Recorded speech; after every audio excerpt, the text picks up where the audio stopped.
নমস্কার বন্ধুরা, সোমা কিচেন বাংলায় আপনাদের সবাইকে স্বাগত। আশা করছি আপনারা সবাই খুব ভালো আছেন। আজ আমি নিয়ে চলে এসেছি অনুষ্ঠান বাড়ির স্বাদের ঝুরি আলু ভাজা। এই রকম ঝুরি আলু ভাজা বাচ্চারা বা বড়রা সবাই খুব খেতে ভালোবাসে। সপ্তাহে একবার বাড়িতে বানিয়ে ফেলুন আর সারা সপ্তাহ ভোর মজা করে খান। সঠিক পদ্ধতি সহ আমি আজ বানিয়ে আপনাদের কাছে শেয়ার করব। সম্পূর্ণ ভিডিওটি দেখার জন্য অনুরোধ রইল। আমার চ্যানেলের নতুন বন্ধুরা আমার চ্যানেলটিকে সাবস্ক্রাইব করুন আর পাশে থাকা বেল আইকনটি প্রেস করে রাখুন। আমার সমস্ত রান্নার নোটিফিকেশন সবার আগে আপনাদের কাছে পৌঁছে যাবে। চলুন দেখে নেওয়া যাক রেসিপিটা। আলুগুলো ভালো করে ধুয়ে নিয়েছি, এখন আমি খোসাটা ছাড়িয়ে নেব।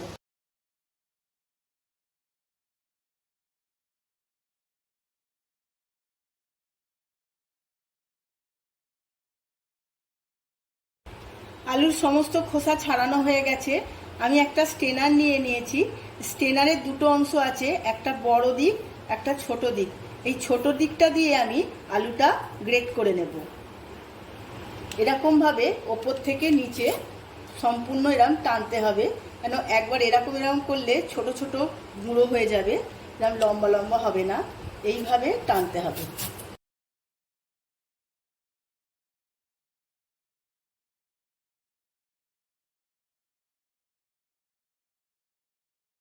এইরকম লম্বা লম্বা কাটা হচ্ছে। এইভাবে ওপর থেকে নিচ পর্যন্ত সম্পূর্ণ টানবো, কারণ এরকমভাবে সম্পূর্ণ টানলে আলুটা এরকম লম্বা লম্বা করে গ্রেট করা হবে।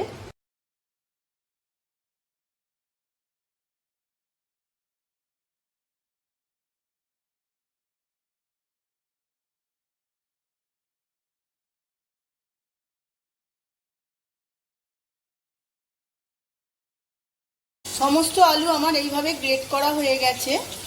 আমি এবার 4-5 বার জল পাল্টে পাল্টে ভালো করে ধুয়ে নেব। সমস্ত আলুর স্টার্চটা ধুয়ে ফেলে দিতে হবে।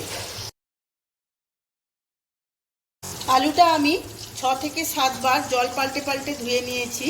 এইরকম সাদা পরিষ্কার হয়ে গেছে। এবার আমি একটা কাঁচের পাত্র নিয়ে নিয়েছি, এর মধ্যে আমি ফ্রিজের জল কিছুটা দিয়ে দেব।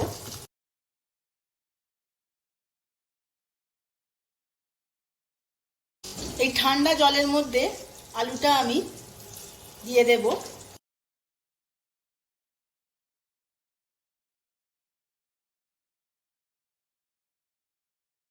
এই ঠান্ডা জলের মধ্যে আধ ঘন্টা আলুটা ভিজিয়ে রেখে দেব। আধ ঘন্টা আমি ঠান্ডা বরফ জলে ডুবিয়ে রেখেছিলাম। এবার আস্তে আস্তে সমস্ত আলু আমি ছেঁকে নেব।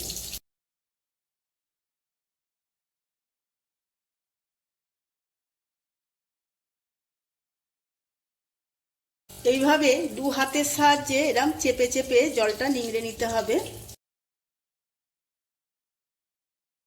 যাতে আলুর ভেতরে কোনো রকম জল না থাকে।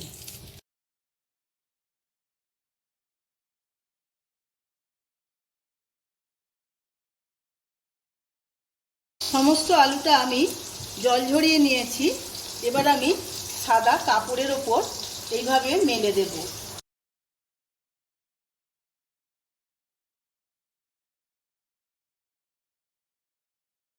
এইভাবে মেলে আমি আধ ঘন্টার মতো রেখে দেব। সমস্ত জলটা এই সাদা কাপড়ে শোষ করে নেবে। কড়াতে আমি বেশ কিছুটা রিফাইন অয়েল নিয়ে নিয়েছি, বাদামগুলো ভেজে নেব।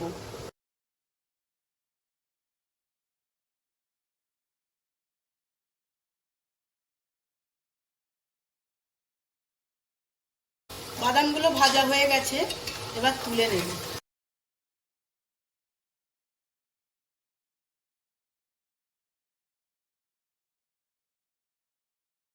7-8টা শুকনো লঙ্কা আমি ভেজে নেব।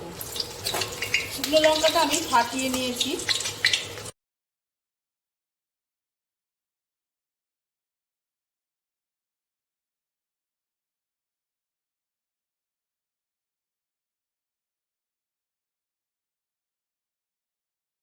এবার আমি কারি পাতা ভেজে নেব।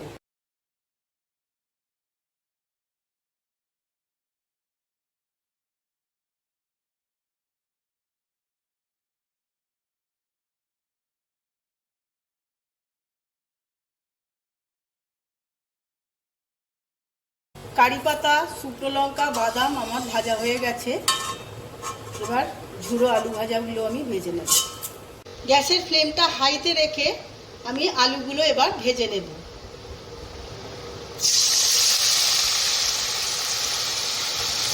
অল্প অল্প করে আমি ভাজবো, নাহলে ভালো করে ভাজা হবে না। আমি এতে হলুদ দিইনি, কেননা হলুদ দিলে তেলের রঙটা কালো হয়ে যাবে পুড়ে। আর নুন দিইনি, বেশি সেদ্ধ হয়ে গিয়ে দলা পাকিয়ে যাবে।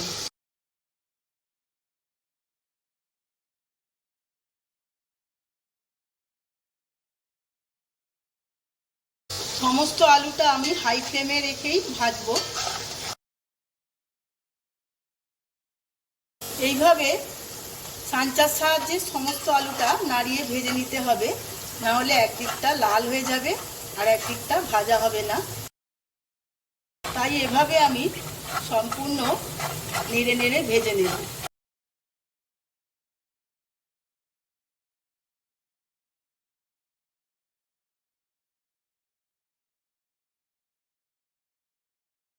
আলুটা আমার ভাজা হয়ে গেছে। এবার আমি গ্যাসের ফ্লেমটা লো করে দিয়েছি, আস্তে আস্তে তুলে নেব, না হলে আরো লাল হয়ে যেতে পারে।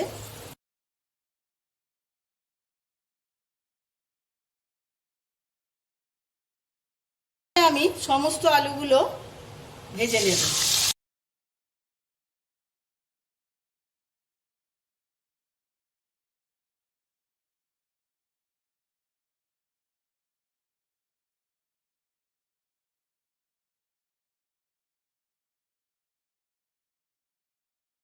সমস্ত আলুগুলো আমার ভাজা হয়ে গেছে, এবার তুলে নেব।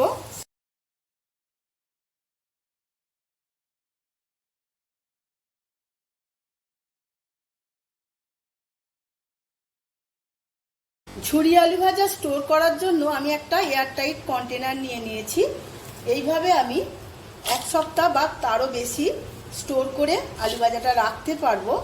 আর আমাদের দৈনন্দিন জীবনে সবসময় এইভাবে করা হয়ে ওঠে না, তার জন্য আমি স্টোর করার জন্য এইভাবে রেখে দিচ্ছি। আপনারাও এইভাবে অনেক দিন ধরে আলু ভাজা খেতে পারবেন। আপনারাও স্টোর করে নেবেন আর খাবার সময় চাট মশলা ছড়িয়ে পরিবেশন করবেন। আমি সার্ভ করে নিয়েছি অনুষ্ঠান বাড়ির স্বাদের ঝুরি আলু ভাজা। ভাত ও ডালের পাশে এই ঝুরি আলু ভাজা একদম জমে যাবে। আমার মতো করে আপনারাও একবার বাড়িতে বানিয়ে ফেলুন, আর কেমন হয়েছে আমার কমেন্ট বক্সে কমেন্ট করে জানান। ভিডিওটা যদি ভালো লেগে থাকে লাইক ও শেয়ার করবেন। আবার দেখা হবে পরবর্তী ভিডিওতে নতুন কোনো রেসিপি নিয়ে।